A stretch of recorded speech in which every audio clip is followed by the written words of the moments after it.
E eu prometi aqui informação sobre um jogador do Corinthians, estrangeiro, só que agora falando de jogador. Mercado da Bola, informação que saiu aí nas primeiras horas desta segunda-feira, divulgada pelo jornalista especializado, aí, especialista, né, em mercado da bola, em transferências do futebol mundial, o Fabrício Romano. Ele trouxe a informação de que a passagem de Memphis Depay pelo Corinthians pode estar próxima do fim, porque o atacante holandês recebeu 3 propostas de clubes europeus e está avaliando deixar o Corinthians neste momento. O Memphis, que está prestes a completar 1 ano de Brasil, tem contrato com o Corinthians até o fim de 2026, mesmo aqui no futebol brasileiro. Ainda é convocado pela seleção da Holanda. Na última data FIFA se tornou o maior artilheiro da história do país. E agora recebeu 3 propostas de clubes europeus. Memphis Depay, informação de momento aqui trazida pelo Fabrício Romano. Pode deixar o Corinthians, hein? Pode deixar o Corinthians, Memphis Depay, Piperno. Eu acho que ele foi importante naquela arrancada do ano passado. Ok, foi muito bem pago e que siga a vida. Eu acho que o Corinthians, ele vai se posicionando no meio de tabela e, como eu disse antes aqui, eu estou gostando muito de ver esses novos garotos, o Guinegão, o Kaique, que tem surgido no time do Corinthians. E eles têm imenso potencial. Não, sabe, acho que não precisa ser nenhum grande expert da bola para identificar isso rapidamente. E o Memphis, embora seja um grande jogador, ele tem se contundido bastante, tem desfalcado o time com muita frequência, tem a história de data FIFA, ele tem que atravessar o Atlântico, aí para voltar, às vezes o jogo é colado na data FIFA, ele não consegue chegar a tempo, tá? Custa muito caro num time que tá numa pindaíba danada, Corinthians vende o almoço para ter a janta, então não pode se dar ao luxo de fazer todo mês um investimento desse tamanho. Fora aqueles bônus que ele tem, né? Se ele der um bicão lá na grande área dele, mas a bola sobrar para um atacante lá na frente e o cara fizer o gol, assistência, já ganha lá um trocado. Se ele bate o escanteio, o cara põe lá um cabeção, assistência, ganha mais um trocado. Aí não dá. O Corinthians não é a casa da moeda. Aliás, tudo que o Corinthians não tem hoje em dia é moeda. Então, libera. Quem sabe o Corinthians ainda pega um troco aí, porque o Corinthians é dono dos direitos econômicos e tal, e acaba sendo um negócio bom para todo mundo. Ele volta à Europa, fica pertinho da seleção da Holanda. Hoje, por exemplo, o futebol da Turquia vai se estabelecendo como um novo Eldorado europeu. Os turcos estão gastando os tubos de grana, levando um monte de jogador para lá e tal. Então, quem sabe o Memphis entre numa dessa e siga feliz, seja feliz, siga a vida. E Corinthians, economiza bem essa grana, vai. É isso, para as finanças do Corinthians, e o Timão tá tentando acertar a casa agora, e tá para chegar uma nova diretoria, uma saída do Memphis Depay é interessante, pelo contrato que fizeram, e o jogador não tem nada a ver com isso, né? Assinou o contrato, tá tudo certo, tem que receber. Mas, pelo que a gente já passou de informação aqui no microfone da Jovem Pan, recebe acima dos 6 milhões de reais, né? Entre salários, direitos de imagem, moradia, segurança, chefe de cozinha. Acho que o Corinthians tem todo esse combo aí dá mais de 6 milhões de reais, né? Aí a patrocinadora banca 25% desse valor e o resto é do Corinthians. Então o Corinthians faz um acordo com o clube que pretende o mesmo. A gente tá devendo um dinheiro aí pra ele, de premiação, né? Vocês pagam tudo, que fora fica a gente bônus, lá, esses bônus todos e leva, vai. Fora os e bônus. Zera a nossa dívida com ele e ponto final. Mas no campo, o Corinthians depende do Memphis Depay. Não depende do Memphis Depay, o Corinthians? Financeiramente, uma saída do Memphis seria importante para aliviar o cofre, né? Para ajudar financeiramente o clube. Se um cara me der mas no campo, Porsche tecnicamente... Carreira, eu não tenho grana nem para gasolina. Por que eu vou querer ter um carro desse na garagem que vai custar um monte de PVA, não sei o quê? Leva logo. Mas tecnicamente falando, é um jogador importante hoje pro Corinthians, hein? Bom, então aí entra... Não, Memphis Depay, muito bom pro futebol brasileiro. Foi legal. Gostoso ver o Memphis. É um cara que eu iria no estádio para ver. Acrescentou ao futebol brasileiro. Agora, o Corinthians podia pagar? Não podia. Isso é outra coisa. Isso é fair play financeiro. Isso é irresponsabilidade. É Augusto Melisse, né? Ele fez várias dessas aí. Mas o Memphis é uma atração. Esse tipo de jogador, se trazer, você segura um pouquinho o cara que estava na reserva dele da base, vale a pena. Porque se o moleque for inteligente, ele vai ver como é que o cara faz, o que o cara joga, como é que o cara treina. Aí acrescenta. Agora, começaram a não pagar o cara. Ele... Peraí, né, gente? Aí não dá. Traz o cara, tem que pagar. E a partir do momento que aparece uma oportunidade, eu concordo com o Pipera. O Corinthians, eu acho que ele tem que entrar, seja quem for o presidente eleito hoje à noite, ele tem que partir por uma austeridade financeira no Corinthians. Necessariamente. Isso tem que passar pelo departamento de futebol, por todos os departamentos do Corinthians tem que ter uma austeridade. Se o Corinthians continuar gastando o que ele está gastando, ele vai quebrar e vai continuar nesse buraco aí que não sai do lugar. Não vai disputar nada importante. Porque sem a grana você não trabalha. Você perde a credibilidade, você perde o jogador. O jogador não quer vir trabalhar aqui porque se alguém ligar pro Depay e falar, escuta, recebeu uma proposta do Corinthians, não vai que é gelada. Você não vai receber. Então, os caras se falam, né, Vamp? Um conversa com o outro. Na hora. Um conversa com o outro. Então, o cara não vai. Você vai perder a oportunidade. Se você fizer uma austeridade financeira por algum tempo...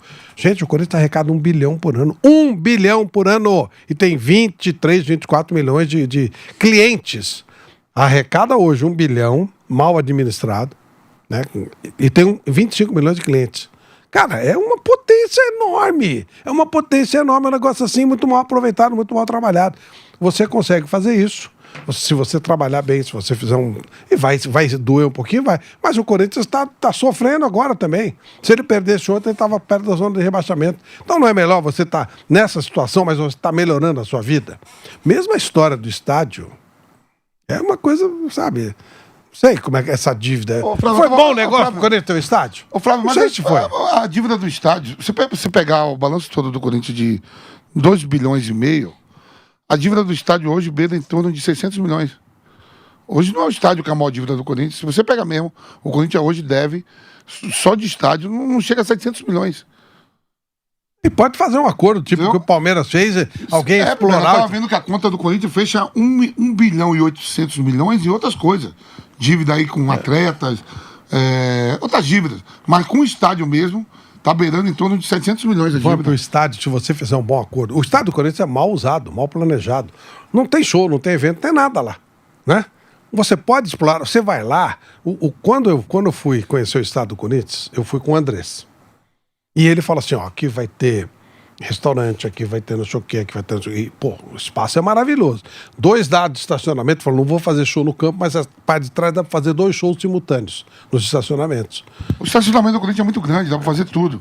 Mas, né, são 2 dados são 2, Aí eu digo, pô, eu tô falando do externo, né? Tô falando do lado de fora. Aí você vai lá, pouco restaurante, pouca atividade. Você poder fazer... camarotes, tem camarotes lá, mas uma coisa assim, para ser utilizado mais vezes, áreas especiais. Tem um amigo que tem uma universidade lá, Unidrumont. Mal aproveitado. Ele não tem o que poderia ter. O Corinthians poderia dar a ele muito mais, e ele muito mais ao Corinthians, desde que tivesse sido apoiado. Sabe? Você faz uma universidade, olha o movimento que isso traz. Mas você vai lá, você não tem um lugar para você comprar, para você consumir. Assim, estou falando, não tem dentro do que poderia ter. Você atravessa a rua, você tem o metrô, tem tudo dentro do metrô, tudo. Tem um shopping, tem tudo lá. O Corinthians poderia fazer as coisas dele, as atividades dele. O que o Palmeiras fatura, o que o São Paulo fatura com eventos, que o cara vai lá para almoçar, ele vai almoçar olhando o estádio.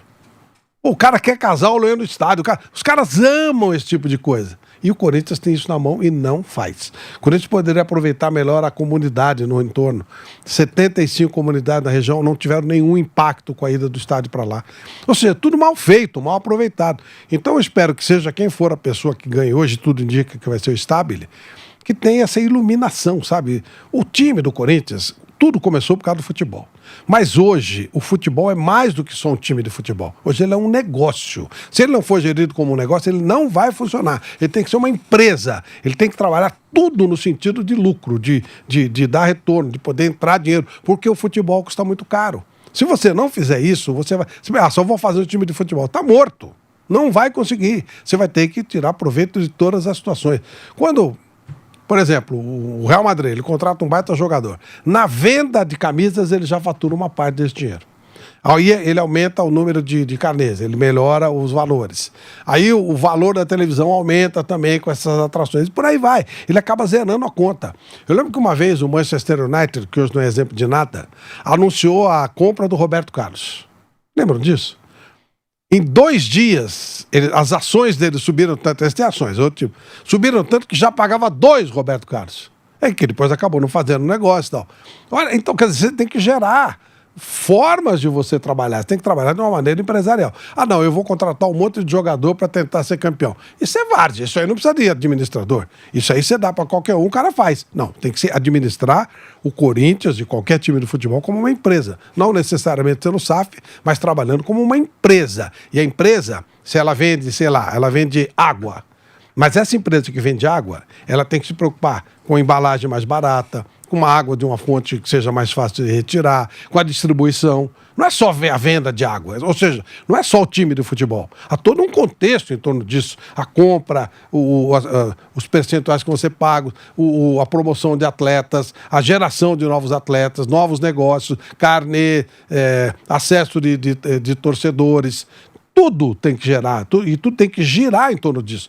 Ter um estádio é muito importante, desde que você use o estádio plenamente. Eu fui visitar o campo do Barcelona e o campo do Real Madrid. A visitação. Eu tive contato com uma pessoa da bilheteria que me vendeu o ingresso, não lembro, talvez 20 euros, ou seja, R$120. Aí eu entrei, Pedro, do lado já tinha uma entrada, tinha umas fitas indicando o caminho que você fazia. Você faz sozinho, desce, vai lá, tira foto. Aí vem um fotógrafo no meio, tira uma foto tua, fala, com quem você quer a foto? Mas, Vini Júnior, esse aí a foto quando é revelada aparece o Vini Júnior, né? Aquelas montagens que eles fazem. Você senta você entra no vestiário, você senta no campo, aí depois de um tempo, uma pessoa fala, até logo. Aí você sai, faz o trajeto de volta e vai embora. Isso não para. Tinha fila para comprar ingresso e quando eu saí continuava tendo fila. Olha o quanto rende isso. Aqui é uma burocracia tremenda para fazer isso também. Ou seja, caramba, é um mega negócio você ter o Corinthians como empresa. Mas se você administrar como time de futebol, aí não dá, velho. Aí é melhor chamar o pessoal da várzea que eles administram melhor os times que eles dirigem. Vampeta, tá aí o Memphis Depay, que nos últimos 11 meses tem 33 participações para gol. É um dos protagonistas do Corinthians e, de acordo com o Fabrício Romano, recebe agora 3 propostas do futebol europeu e avalia deixar o Corinthians. Vamp. Tem que esperar primeiro hoje definir quem vai ser o novo presidente, né? E vai tocar o clube aí por 15 ou 16 meses, até a próxima eleição. Em relação ao Depay, ainda bem que o Corinthians ganhou, viu, ontem, porque disse que ontem ele estava lançando o show dele, ele e o Danielzinho, o rap lá, o cantor de... Ele estava em algum lugar aí fazendo show. Quem? O Depay ontem. É mesmo? Ele estava fazendo show junto com o Danielzinho, gravando, fazendo um show e o Corinthians jogando. MC Ariel, né? Ariel? É, Ariel, né? Pronto, é um dos MC. Então foi esse aí. Ele tava junto. Mas isso o Corinthians perde. O atleta não tá jogando. As primeiras imagens que iam circular nesta segunda-feira seriam de Memphis Depay. Você não poderia estar dando essa notícia que tem 3 times interessados. Seria outra fumaça, né? Porque ele estava nesse show aí do Ariel, cantando. É um multimídia, né? Então, quer dizer assim, um atleta profissional de futebol. Ele vende muito disco na Holanda. Verdade. Ele tem um nome muito grande. Aqui no Mundo da Bola eu cheguei a colocar algumas vezes música dele. Ele Depay? Do Depay. Ele tem, inclusive, uma música chamada Corinthians, que não tem nada a ver com o Corinthians, que é muito antes dele vir pra cá, que é baseada nos Corintos, em citações bíblicas, que o Van Pequet é especializado. A carreira de cantor dele, a carreira de cantor dele, ela concorre direto, sempre foi assim, com a de jogador de futebol. E aí, Pedro, essa vitória da tranquilidade, hoje tem eleições, e na quinta o Corinthians joga pela Copa do Brasil. Ele falou que já está apto a poder atuar, né? É ficar esperando. Já não tem, assim... Eu não vejo o Corinthians com uma folha de pagamento para ser a quinta, tá entre as 5 do país, pelo nível de atletas que tem dentro do grupo. Né? As opções que tem. Você vê que ontem, quem estava lá para dar o suporte necessário foi os 2 meninos da base. Estavam jogando Copa São Paulo ainda esse ano. Né? Vamos esperar para ver cenas do próximo capítulo. Vamos aguardar cenas dos próximos capítulos aí envolvendo Memphis Depay e Corinthians. Posso só falar uma coisa que claro. Me incomoda profundamente? Adorei que o Gui Negão fez gol. E já tenha feito antes. Porque tem uma frescura no futebol de colocar 2 nomes, de colocar... O cara, para ser bom, ele não precisa dessas frescuras. O futebol brasileiro... Não, você viu que a assessoria dele já pediu para mudar o nome, né? Eu não vou mudar. Ah, é? Eu não já? vou. No jogo contra o Bahia, no Twitter do Corinthians, na escalação era Gui Negão. Na camisa dele, Guilherme. Isso é uma baita frescura. Até o Estevão já falou que agora vai ser Estevão William. Isso é uma baita frescura. Uma tentativa do Estevão de colar no William, né? Que é ídolo do Chelsea. Nós tivemos teve uma passagem vitoriosa recente lá. Tivemos poucos jogadores astro com apelido. Poucos, né? De volta à rádio, Jovem Pan. Inclusive o nosso querido Vampeta. Uns caras fracos, chamados Pelé, o Garrincha, né? Todo jogador fraco. Didi, Zico. Não, você já pensou... Se você chamasse Marcos André, você não ia jogar o que você jogou. Não, ia cantar igual o Fábio Júnior. Se o Marcos André agora está na... Eu já falei, se o Pelé aparecesse hoje, ele teria muita dificuldade. Ele ia chegar na Vila, os caras falaram assim, muito magrinho, ele é muito pequeno, não sei se vai dar, não. Como é seu nome? Ele chegou como Gasolina, né? Não, Gasolina não, cara, tem que mudar o nome. Aí é melhor você chamar Edson Arantes. Edson Arantes, porque vai ser melhor, tem uma pompa maior e tal. Aí ele ia começar a jogar, ia dar drible, o técnico fala, aqui não, velho, tem que ajudar a voltar pra marcar. Então eu quero chamar Nascimento. Então Nascimento, você está reprovado e volte, e no lugar dele pegaria um leão de chácara aí, né, aqueles becos da bico pra frente e tal, e o Pelé não funcionaria. Gente... ali, é base, é guinegão, não tem preconceito nenhum, não tem nada, é assim que a coisa funciona, é assim que sempre foi assim no futebol brasileiro. Agora começa essa frescura, você até ferra o cara, você sabe, porque o cara começa a se transformar você enfresca o jogador, mas não no sentido mesmo de, sabe, o cara se achar, não, eu sou guinegão, cara, eu sou o cara de lá, de sempre, não tem essa, pra que essa frescura? Eu lembro quando o Edson Pelé não podia mais ser Edson Pelé. Não, como é? Léo Pelé. Léo Pelé. Eu comecei a chamar de Léo Arantes do Nascimento. Para com essa frescura, o futebol brasileiro não é desse jeito. O futebol brasileiro é chão, é pé no chão. Lógico que você tem que evoluir taticamente, eu sempre cobrei isso. Lógico que você tem que ter noção de tática, lógico que você tem que aprimorar uma série de fatores que o jogador brasileiro não tinha noção tática. Mas você não pode perder a sua essência. A essência do futebol brasileiro é drible. O cara aqui no Brasil não consegue driblar. Você quer ver drible, você tem que ver o campeonato inglês. Que aí o Guardiola bota o Savinho, bota aquele Doco para dar drible, porque a gente aqui não dá mais. O jogador brasileiro dá drible toma dura. É um negócio vergonhoso o que acontece. É guinegão. Tem que ser... E eu, olha, não sei quem é o assessor de imprensa dele, não conte comigo, vai ser sempre guinegão. Eu também não gosto. Eu também não gosto do que vem acontecendo agora no futebol brasileiro a respeito dos nomes dos jogadores, sempre nome composto. Não tem mais os apelidos. Garrincha é Manuel dos Santos. Quando a gente cara com o nome de Manuel dos Santos não ia ser o Garrincha, não ia dar. Quando a gente fez aqui o jogo do Corinthians contra o Bahia, até surgiu a dúvida aqui, como é que a gente vai chamar? Porque na camisa dele, Guilherme, e a assessoria pediu para ser Guilherme. Na escalação que o Corinthians forneceu, Guinegão. Falei, olha, então vou no oficial. Oficial é o clube. O Corinthians vinha numa sequência aí de 3 empates, 3 derrotas no Campeonato Brasileiro. Venceu um confronto direto contra o Vasco da Gama em São Januário. O Corinthians, que tem no meio de semana a Copa do Brasil, em Curitiba encara o Atlético Paranaense, que a gente sabe é difícil enfrentar o Atlético na condição de visitante, até por isso o Garro começou o jogo ali no banco de reservas, deu uma segurada ali o Dorival Júnior, que tem quebrado a cabeça para montar esse time do Corinthians. A verdade é essa, do meio para frente, com as lesões do Yuri, do Memphis Depay, sem Carrijo, o Dorival Júnior tem quebrado a cabeça, mas ontem contou com o DNA da base, funcionou, deu certo. As crias do terrão, Maicon e Guinegão, balançaram as redes, vitória corintiana por 3-2, Vampeta. O que você achou do Corinthians na tarde de ontem em São Januário? Pedro, na tarde de ontem, né? Acho que foi até a melhor partida do Corinthians no ano. Você jogou contra o Palmeiras, o Clássico, foi campeão. Mas teve pênalti perdido, teve um monte de situações. Pro Corinthians, que ontem, quando eu falo a melhor partida do Corinthians do ano, porque sem contar com o Alberto, sem contar com o próprio Depay, Carrijo e o Hernandes, né, mas 4 titulares absolutos não participaram do jogo. E provavelmente 2 deles, um deve estar voltando em novembro e o outro não joga mais na temporada. O Carrijo, né? Eu acho que é isso.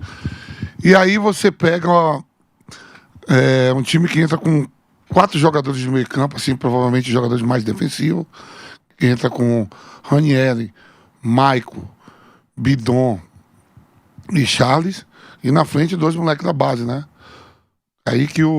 Kaique, né? Kaique e Guinegão. Habilidoso, Kaique. Não, muito habilidoso, jogou bem os dois. Foi muito bem ontem mesmo.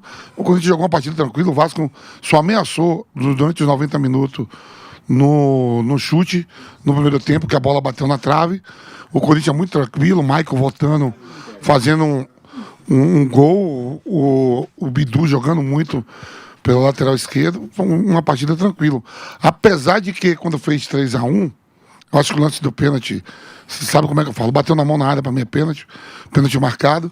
Apesar de o Félix Torres estar sempre querendo fala assim, o Corinthians está tudo tranquilo, tá ganhando o jogo de 3-1, tá perto de acabar, amanhã tem eleição. Deixa eu fazer uma merda. Hoje. O jogo de ontem. Amanhã tem eleição, que hoje tem eleição no Corinthians. Deixa eu fazer uma merda aqui para dar mais emoção. Aí toma um lateral, de lateral nas costas. O Vasco faz 3-2, mas não dá mais tempo para nada. Né? Depois de o Vasco ter ganho do Santos aqui por 6-0, o Vasco vai perder do Juventude, perde do Falei, Corinthians. era melhor ganhar 6 de 1-0. 6-0 não muda nada, é 3 pontos. E aí o Corinthians soma mais 3 pontos, avança, sai ali pelo menos temporariamente, perde a zona de rebaixamento, porque se perde do Vasco, caía posições, o Vasco ultrapassava o Corinthians. Como o Santos jogou na Bahia e perdeu, estacionou ali, e hoje tem 2 times que estão na zona de rebaixamento, ela tem 3 leões na zona de rebaixamento.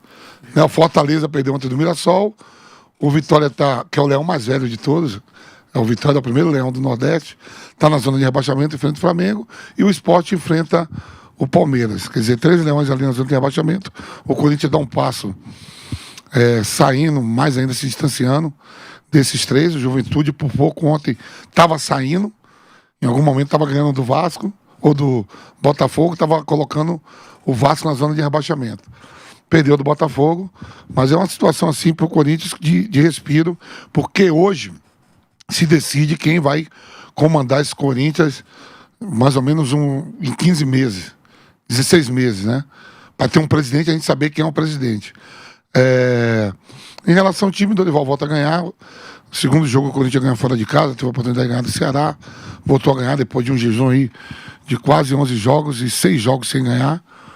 Volta, retoma o caminho das vitórias, porque no meio de semana tem um Atlético Paranaense pela Copa do Brasil e no final de semana tem um rival que está ali brigando a cabeça com o Flamengo pelo título, né? No final de semana, no domingo, o Corinthians pega o Palmeiras. Então dá essa tranquilidade para você ir para o jogo da Copa do Brasil e depois tem o rival, o seu principal rival no Campeonato Brasileiro. E quanto ao Vasco, me desculpe a torcida do Vasco, eu sei que o Vasco é um clube muito importante na história do futebol brasileiro, é um dos primeiros clubes a deixar negros jogarem, a vestir a camisa do Vasco, é um clube que é envolvido em muita ação social, né? Um clube que tem a 5ª maior torcida do Brasil, mas quando eu falo que parece um coelho na natureza assustada, Flávio. De novo, o Vasco está assustado com zona de rebaixamento. Então todos os campeonatos brasileiros que o Vasco vem nos últimos anos é pensando em não cair. E quando eu falo um coelho, o coelho sempre anda assustado. Tem alguém querendo devorar ele. E a média de vida não é nem de 2 anos. Quer dizer, o Vasco sobreviveu nem uma semana de curtição. O coelho vive 2 anos. O Vasco goleiro não levou nem 3 dias para ficar com aquele ânimo todo, que já 3 dias depois perdeu do Juventude e perde do Corinthians. É isso. 2 times que estão ali perto da zona. 6-0. 2 times que estão perto da zona de rebaixamento. E o Vasco, que... E agora o próximo jogo dele domingo é contra o Sport. Que tá ali também na briga, né? E o Sport vem que vem, hein? O Sport vem até numa campanha de reabilitação no Campeonato Brasileiro após um começo muito ruim. E aí a torcida havaiano, todo mundo xingando o Pedrinho. É duro. O Vasco que bateu no Santos, humilhou o Santos, né? 6-0 aqui no Morumbi e caiu o Kleber Xavier. O Vasco que vence o São Paulo também no Morumbi e derruba o Zubeldia, né? Só que no Corinthians não teve essa não, hein? O Corinthians foi lá e venceu o Vasco em São Januário 3-2, Piperno. Mas então, a vexatória goleada que o Santos tomou, Vamp, só piorou durante a semana. Porque é duro, enfim, triste, tal, você tomar de 6. O adversário vai lembrar disso pro resto da vida. Agora, não bastasse a dor de tomar de 6, 3 dias depois, o adversário que te bateu, ele vai e perde pro penúltimo colocado. Então, os teus 6 passam a doer mais ainda. Aí passam mais 3, 4 dias, aquele que te deixou todo com a cara roxa, marcado e tal, apanha de novo. Você fala, pô, mas se eles estão apanhando de todo mundo, como é que eu tomei 6 deles? É triste, a derrota do Santos piorou muito. Agora, o Vamp tem razão. O Vasco, nesses últimos tempos, assim, o Vasco vai se firmando como time de fundo de tabela. Essa tem sido a realidade do Vasco de uns 15 anos para cá. Quando o Vasco volta para a Série A, o Vasco é daquele pelotão que luta para não cair. Ele está muito longe de brigar na metade de cima. E, infelizmente, eu falo isso com muita tristeza, porque o Vasco é um clube de uma história linda, maravilhosa. O Vamp lembrou muito episódio histórico, né? Aliás, a famosa carta lá chamada Resposta Histórica. É o Expresso da Vitória, né? Expresso da Vitória. Costa. Marca começa maravilhosa. Começa a mudar, inclusive, a tática no futebol brasileiro. Base da seleção de 50 que ganhava de 7-1, não perdia de 7-1. É verdade. Uma série de coisas. Então, virar isso aí, né? Olha o que fizeram com o Vasco. Isso também é para todo grandão do futebol brasileiro perceber o seguinte: é muito difícil, são poucos os clubes que construíram essas histórias belíssimas, vencedoras. Agora, é muito fácil para causar a ruína disso aí.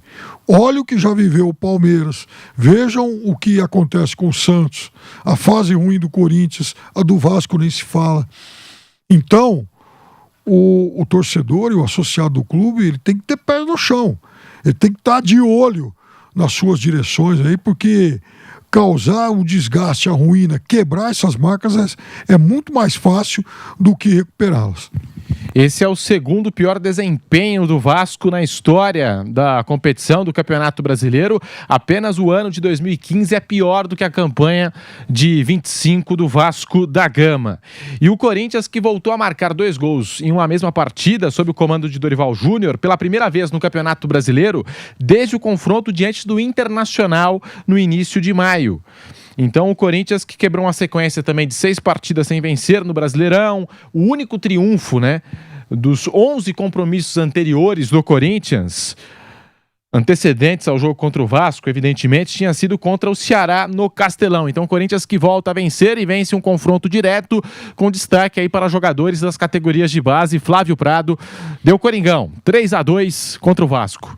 Realmente foi uma jornada que começou com muita dúvida, né, quando foi dada a escalação do Corinthians, foi uma cheadeira, o garro fora, aquela coisa toda e tal. Mas o time se impôs o tempo inteiro. O Corinthians não teve nenhuma dificuldade no jogo. Nenhuma. Mesmo quando apareceu aquele pênalti Mandrake que deu o empate, logo na sequência o Corinthians foi e se impôs para ser o terceiro. Muito tranquilo. Uma vitória sossegada do Corinthians. E é inacreditável como o Vasco conseguiu transformar uma semana que seria, né, de festa, de glória, num negócio terrível, um negócio horroroso. Era muito melhor ter perdido do Santos, mesmo que fosse de 6-0, e ter vencido o Juventude e vencido o Corinthians. E o pior é que isso vai gerando uma crise, né? A coisa vai ficando cada vez mais complicada. Quanto mais se aproxima lá de baixo, como o Vasco já viveu isso recentemente, mais a pressão aumenta e com isso você vai perdendo a estabilidade emocional. Coisa realmente muito, muito complexa.